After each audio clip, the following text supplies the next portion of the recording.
Capítulo 6. Acerca de Renata la cocinera y Clara la mesera. Abrir los ojos habría significado reconocer que estaba en otro lugar. Entonces, Iris esperaba. Así ya estuviera despierta desde hacía un rato, había encontrado su habitación lista con las sábanas limpias en la cama de hierro forjado, blancas como el armario, la mecedora y los postigos. Berhan había dispuesto con tiempo enviar a través de sus soldados algunos muebles, y también las sábanas y las toallas, de tal modo que la casa estuviera lista para ser habitada desde el momento de su llegada. El día anterior, cuando arribaron, el padre le había mostrado el columpio que había hecho poner entre dos árboles. Ella era para ella.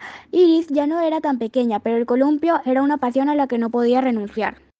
Cuando papá le había pedido que expresara un deseo para la nueva casa, Iris no lo había puesto en duda, el columpio en el jardín. Esa mañana, sin embargo, no tenía ganas de comenzar el día. Muchas cosas eran nuevas y aquellas novedades le hacían recordar que había dejado todo lo demás. Para Iris, en esos primeros días, nuevo era sinónimo de abandono, de pérdida de los lugares y de las personas que todavía la habitaban adentro. Ella hubiera preferido quedarse con ellos, aunque jamás se lo hubiera dicho a papá y a mamá. No quería darles disgustos. Wita llevaba despierta un par de horas. A las 9 en punto golpeó y entró a la recámara de Iris, que se hizo la dormida, pero no fue suficiente. La madre la sacudió. Vamos, Iris, tenemos muchas cosas que hacer y descubrir. Solo las personas perezosas evaden sus responsabilidades. Vamos, pequeña guerrera, levántate. Luego de unos minutos, Iris se levantó. A medida que se desplazaba dentro de la nueva casa, salía a la luz los viejos recuerdos de la otra. Todas las casas tienen un olor. La de Hanover olía a papel de colgadura combinado con madera de cerezo. Para las paredes, Wita había deseado un papel con tintes tenúes decorado con lirios violetas. Y a Berhan le gustaban los muebles del color de la madera de cerezo. Eran dos elementos del carácter de mamá y papá que la casa había aceptado y se habían combinado perfectamente.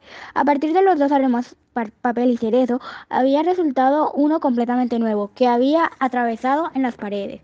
Se habría implementado en las superficies y luego parecía como si hubiese hecho un nido. Sí, aquel olor era el aroma de un nido. Era su primera mañana en la nueva casa. Ningún aroma le había llegado. Quizás solo era cuestión de esperar. Una vez despierta, Wita la acompañó a la planta baja. La escalera de madera blanca las condujo a la sala, donde estaba el piano. Allí una joven, comenzando a organizar los libros que habían llegado al mismo tiempo que la familia. Mira, ella es Clara, le dijo la madre. Nos ayudará en la casa. Clara estará todos los días con nosotros, así como a Renieta, la cocinera, que te está esperando en la cocina con tu desayuno, aunque ya casi estás lista para comenzar a preparar el almuerzo. Clara era muy joven, pequeña, rubia y redonda. Sus ojos azules alargados, ágiles para desplazarse, parecían estar siempre en busca de algo y resaltaban sobre el brillo de sus mejillas. Cuando se posaron sobre Iris, esta estuvo la sensación de ser espiada, más que observada. A Clara, le dijo Wita a Iris como si la joven no estuviese presente. Nos la recomendó el pastor Edmund Siedel. Lo conocemos en persona cuando vayamos a la iglesia el próximo domingo. Por ahora solo lo conoce tu padre. Clara es extremadamente ordenada y eficiente en la limpieza de la casa, le dijo el pastor Edmund, y por ahora concluyó dedicando una sonrisa a la muchacha. Me parece que sí tenía razón. La niña apretó la mano que la joven le tendió. Era una mano grande y húmeda. Clara acomodó su enorme mano en la de Iris, apuradamente y con poco interés. Iris esbozó una sonrisa que Clara no le devolvió. Luego le hizo una reverencia rápida y se dirigió de inmediato hacia Wita. Señora, le dijo con amabilidad, quisiera preguntarle por los vasos del servicio. Wita la calló educadamente y luego se dirigió a la hija. Ve yendo donde Renieta, debes estar hambrienta. Yo tengo que darle algunas instrucciones a Carla. Wita le había despachado a su manera. Sí, mamá, muero de hambre, respondió Iris, dejando a las dos mujeres hablar acerca de la disposición de los vasos. Y tú, en fin, debe ser Iris. El intercalar ese en fin regresaría con frecuencia en las frases de Renieta para unir ideas que por sí solas se habrían perdido, o más a menudo para llevar a cabo con dificultad los deberes que realizaban con la concentración de quien realiza un trabajo con pasión. En la cocina, Renata no solo era dueña de casa, sino también la sacerdotisa. Un plato tenía que ser prolijo, pensado, acompañado paso a paso. Las cantidades y los ingredientes adecuados tenían que ser exclusivamente los que aparecían escritos en la receta. No había margen de error ni improvisación. Así que para ella, cocinar no se llevaba bien con chismosear, distraerse ni desviar la atención de la preparación de un plato. Clara lo había intentado durante los 2 primeros días en los que ellas dos eran las únicas personas en la casa. Habían llegado con un mes de anticipación para limpiar, lustrar y poner todo en orden. Como Dios manda, había sido advertidas de la precisión y el orden que exigía Wita. Se había comunicado directamente con Berhan la única vez que se habían visto antes de que llegara toda la familia. Clara era el tipo de persona que siempre daba lo mejor cuando lo controlaba y la orientaban, entonces era extraordinaria. Obedecía las órdenes sin pestañear y las atacaba con precisión, pero al no estar los dueños de casa, ella con mucho gusto gustaba de chismosear. Esa era su pasión. Pero con Nieta eso no funcionaba. Jamás había trabajado juntas, se conocían solo de vista en el pueblo, sobre todo porque se topaban los domingos en la misa. Clara se dio cuenta de que la otra, que habría podido ser su madre, no la escuchaba, pero al inicio, cuando todavía no se había dado cuenta de eso, había hecho varios intentos por convencer. Empezaba el ataque, apareciendo inesperadamente en la cocina. Se sentaba sin energía en una silla que ponía enfrente de la cocinera para mirarla a los ojos y comenzaba. Nieta, ¿conoces a Edna Paul, verdad? Viven cerca, la viste el domingo en la misa.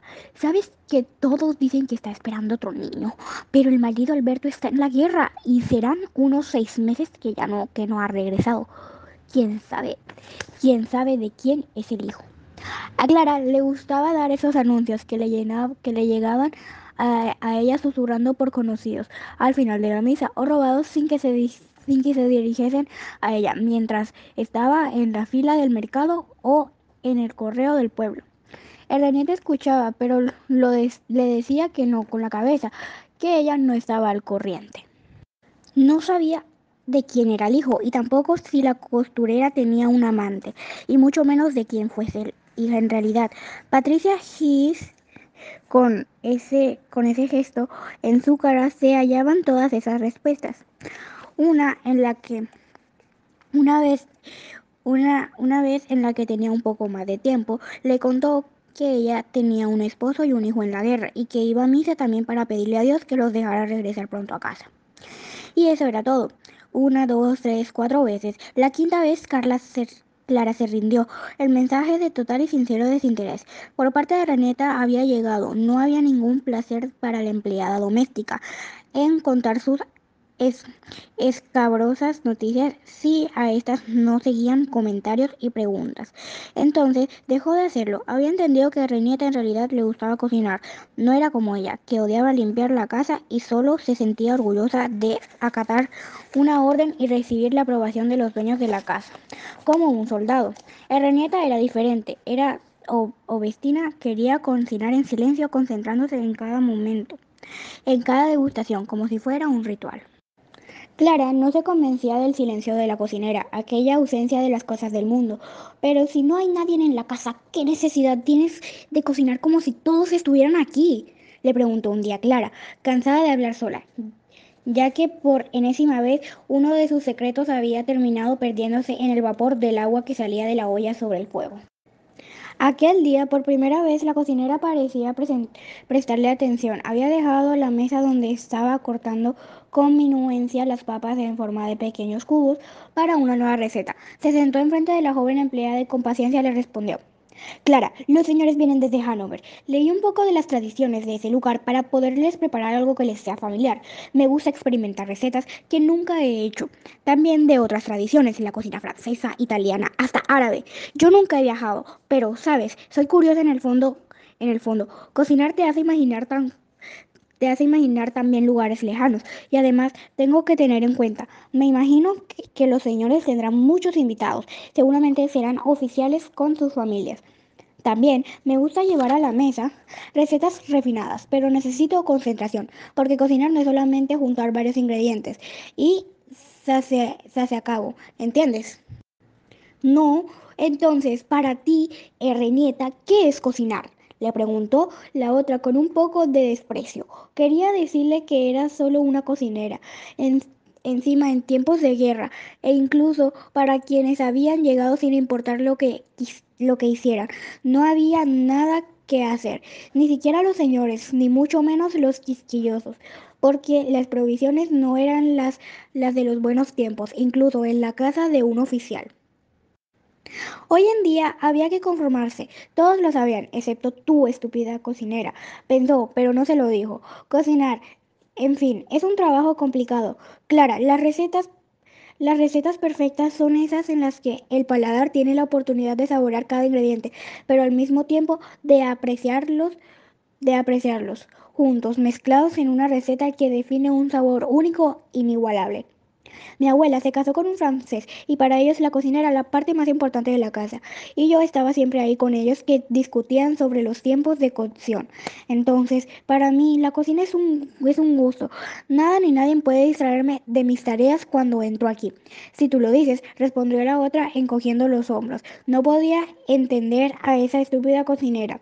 Exacto, pero yo quiero que lo puedan apreciar los nuevos señores de la casa. Considero que mi trabajo es importantísimo a través de mis preparaciones. Cuidaré de ellos, no conozco otra manera. Por eso debo concentrarme en las cosas que hago. Me importa hacerlo bien e intentar preparar antes las recetas que les haré a los señores. Escucha, Clara, no te lo tomes a mal, pero en cocina dos son multitud. No puedo ser más contundente. Clara exclamó con rencor. Haz como te parezca mejor, te garantizo que te dejaré en paz. Igual los platos que preparaste hasta ahora a mí no me gustaron.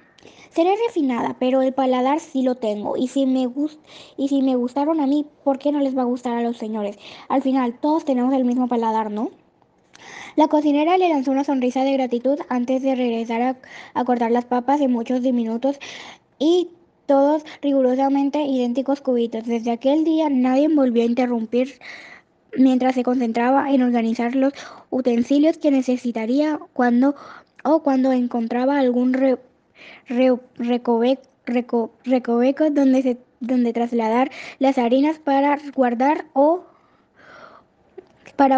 o los quesos para madurar, o mientras iniciaba el rito culinario del día. Sin embargo, en fin, la primera mañana con los señores adentro de la casa, Henrietta preparó si bien una hora insólita en el desayuno para Iris y estaba delicioso. Renieta había horneado el pan para la noche y a ella le había preparado huevos, leche y un dulce de mazapán.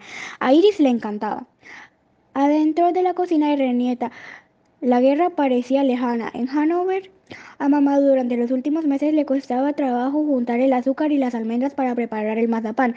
En cambio, en la cocina de Reneta siempre había mantequilla, harinas de almendra, azúcar, papas, pan, queso. La cocinera conocía las malas hierbas que crecían en los bosques que rodeaban la propiedad, y temprano en las mañanas cuando llegaba a la casa de Hammer, ella misma iba a recogerlas. Lo hacía desde niña, primero con su abuela y luego con su madre. Errenieta le contó a Iris que en su casa también tenían un huerto. Lo cuidaba su marido y algunas veces su hijo, pero ahora estaba obligada a cuidarlo ella, porque tanto su esposo como su hijo estaban en la guerra. Y solo Dios sabe, en fin, si volverán, concluyó la mujer con un poco de melancolía.